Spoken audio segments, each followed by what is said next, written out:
Канат Акаевдин кондитердик цехти иштеткенине 10 жылга жакында барат. 2015-жылы 700 киловаттан ашык электр энергиясын колдонгон абоненттерге баанын көтөрүлүшү шартталган. Мындан улам нарктын өсүшү ага бир топ чыгым алып келди. Анткени таттууларды даярдоодо электр энергиясы көп сарпталат. Ага ылайык жекешкер өлкө бийлиги жарыкка болгон бааны көтөрүүдөн мурун керектүү шарттарды түзүү заралдыгын айтууда. Азыркы эле мына 2 сом 70 тиындан төлөйбүз.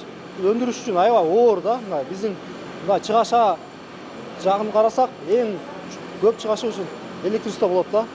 Анын азыркы 2 сом 50 тиын, 2 сом 70 тиын деле өзү кымбат болса, эгерде муну дагы көтөрсөк, эми көтөрсүн, бирок мына толук газ менен камсыздап, мына өнөр жай зоналары салып дегенде, анан ошол жактарда өндүрүштөрдү газ менен камсызданып, анан көтөрүш керек деп ойлойм да.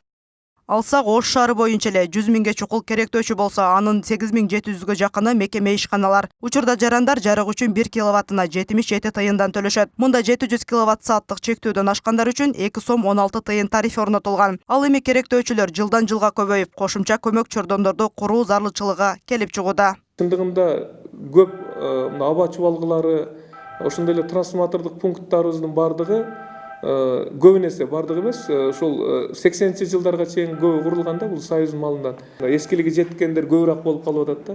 Ага карабай вице-премьер-министр Аскарбек Шадиев энергияга болгон тарифти көтөрүү керектигин сунуштоодо. Аны жарыкты өндүрүүгө кеткен чыгым өзүн актабай жатканы менен байланыштырат. Эгерде наркты жогорулатпаса, келечекте энергия тармагы кризистик кырдаалга түшүү коркунучу бар экенин айтууда.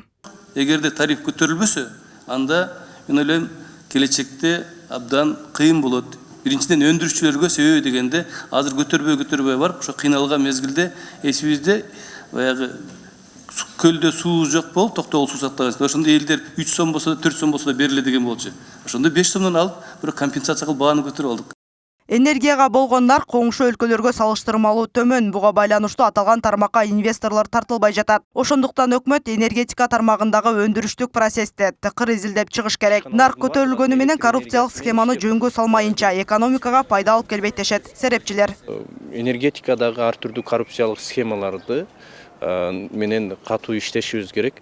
Себеби азыркы учурда энергетика ошол эле электр энергиясын иштеп чыгуучу өндүрүүчү ишканалар менен ошол энергетиканы электр энергиясын сатуучу ишканалардын ортосундагы аябай чоң айырмачылык бар. Коомчулук болсо өкмөт бааны көтөрүү үчүн калкты жогорку айлык менен камсыз кылсын дешет. Электр энергиясын көтөрүүгө мүмкүн эмес да. Азыр элдин социалдык абалы начар. Озо элдер зорго иштеп атат, тыйын таппай атат. Иш жок болсо, жумуш жок болсо, эмне көтөрөт? Көп семьялуу нелер бар, балдарын окуткандар бар, ошолорго кыйын да. Эми чоңдор өздөрүн ойлобой, элдин кызыкчылыгын да ойлоп коюш керек да. Биз өзүбүзгө көтөрбөй дегенде эмне болот? Эми светти карап отурса элдин баарысы. Аны көтөрсө бул эл бир жака жетеби анда.